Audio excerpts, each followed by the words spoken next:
ENC. This is Artsy. Joining us today is Amber Kornegay. Amber is a fire manipulation performer. What's up, Amber? Hey, hey. How's it going? Pretty good, staying busy. Good, good. So tell us about yourself and who is Amber Fire Arts? So Amber Fire Arts started about 10 years ago. It started as a hobby. Came from a really small town in Cove City. There wasn't much to do, not many things to see. And I went to a show in Raleigh back in 2013. Oh, wow. And at this show, they had LED performers.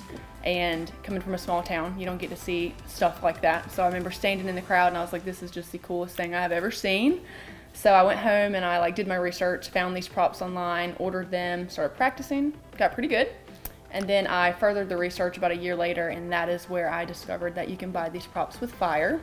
So I'd started doing birthday parties, weddings, small gatherings, and I got a lot of good feedback from it. So that's where Amber Fire Arts came to mind, was just kind of giving people the opportunity to see something that they don't normally get to see. So that's where it started for me.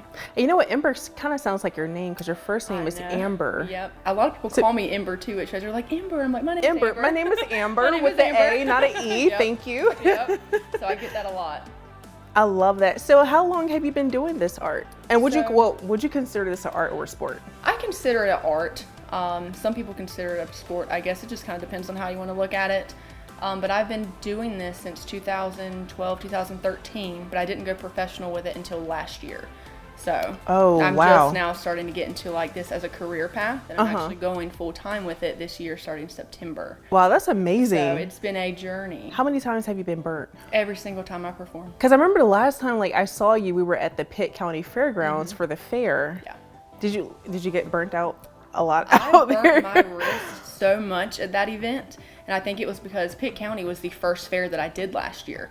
So my nerves were just peaked. But you did excellent though. Well, thank you, because I was a basket case. I was a basket case. Girl, looking at you, I wouldn't be able to tell. Oh, well, that's good. I guess I would. Well. How hot do you think the fire is? Oh gosh, I'm not good at science. I don't know. It's hot, very hot.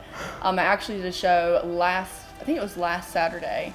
At the Black Bear Festival in Plymouth, and that's the only show during the year that I do during the day, and it was so hot during it, with the sun and then playing with fire. So it's hot. Oh my goodness. Especially the dragon staff, when I do that big burn off, I mean, it just swarms you with heat. So yeah. So tanning comes naturally, with all the heat. I would be real tan if that were the case. Have you always been into fire, growing up? So you always been lit? Yes, my mom hated it. She hated it. There was a time I used to play around with Germex because you could light it on fire, and I was home with my brother alone. I was like, oh, let's go outside, watch this. And I put a bunch of Germex on my hand and I lit it on fire, and it was not going out the way it was supposed to. So I dropped it, and it lit my mom's porch on fire. Oh, I know she was mad. Oh, she was hot. She was hot. So I got in trouble for it. But yeah, I've always played with fire and kept my mom on the edge of her seat. I think a lot of people have been like, oh, you're doing circus work. I don't want to be labeled as circus. I want to be my own type of thing. How do you feel when you're performing? Nervous every single time. Right. You really cannot overstep your boundaries when you're playing with fire. You have to do exactly what you're comfortable with.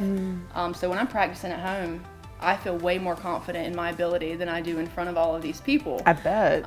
But we've introduced quite a few new tricks into the show over the last couple of shows. So I'm happy about that, but it takes time. You definitely have to make sure you are 100% ready for it. This is Artsy. Till next time on Hello ENC.